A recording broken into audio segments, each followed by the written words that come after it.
des destins de femmes comme celui d'Eddie Lamar. Vous aviez très envie de nous raconter le destin de cette actrice autrichienne. Qu'est-ce qui vous fascine chez cette femme, Eddie Lamar, chez cette actrice ? Eddie Lamar, c'est la plus belle femme du monde. Du moins, c'est comme ça qu'on la considère à son époque. C'est elle qui a inspiré le personnage de Blanche-Neige, le physique de Blanche-Neige dans Disney. Il faut dire que c'est quand même une fille assez exceptionnelle. Elle a fait carrière à Hollywood aussi ? Et après avoir quitté l'Allemagne, elle fait carrière à Hollywood. Et là où c'est amusant, c'est que quand elle arrive dans une pièce, elle est tellement belle, tellement sensuelle, tellement sexy. Elle est du genre à se prendre des mains aux fesses, vous voyez. Puis d'un coup, elle se met à ouvrir la bouche. Elle commence à avoir une discussion. Et là, les hommes deviennent blêmes. Parce qu'elle est d'une intelligence remarquable. Elle doit avoir un QI dans les hautes sphères. Et quand elle ne joue pas la comédie, eh bien, elle fait des inventions.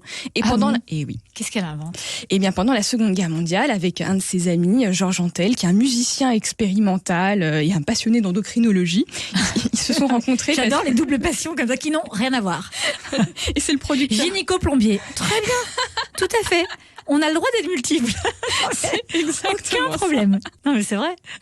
Donc là, on a ce duo qui est totalement improbable. Et ils se disent, c'est la guerre, on a envie d'aider notre pays. Que peut-on faire ? Et ils vont inventer un système qui s'inspire des pianos mécaniques, avec des bombes, des missiles qui font des sauts de fréquence. Comme ça, la fréquence du missile change tout le temps et ne peut pas être interceptée par les Allemands qui dévient le missile. Alors, il faut imaginer ce duo. Elle a 27 ans. Lui, c'est une bombe hollywoodienne. Lui, un musicien connu. Et ils arrivent au ministère de la Marine en disant « Bonjour, on vient de déposer un brevet.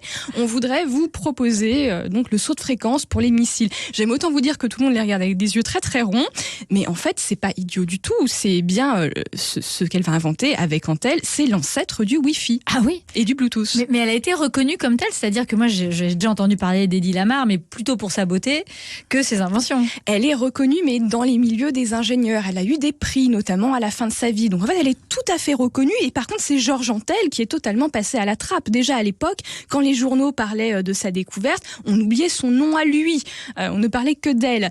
Mais en fait, nous, on la connaît moins parce que on n'a pas de culture d'ingénierie en France, quelque part. Vrai, alors que tous mes copains geeks, quand je leur parle d'Eddie Lamar, ils sont fous amoureux, vous voyez. Je peux comprendre. Mais ça veut dire qu'en fait, elle a mené sa carrière d'ingénieure et de comédienne, de star d'Hollywood en parallèle ? En parallèle. Alors, elle n'a pas fait que des inventions qui fonctionnaient. Vous voyez, le distributeur de moutarde ou le collier phosphorescent pour les chiens n'ont pas... J'adore.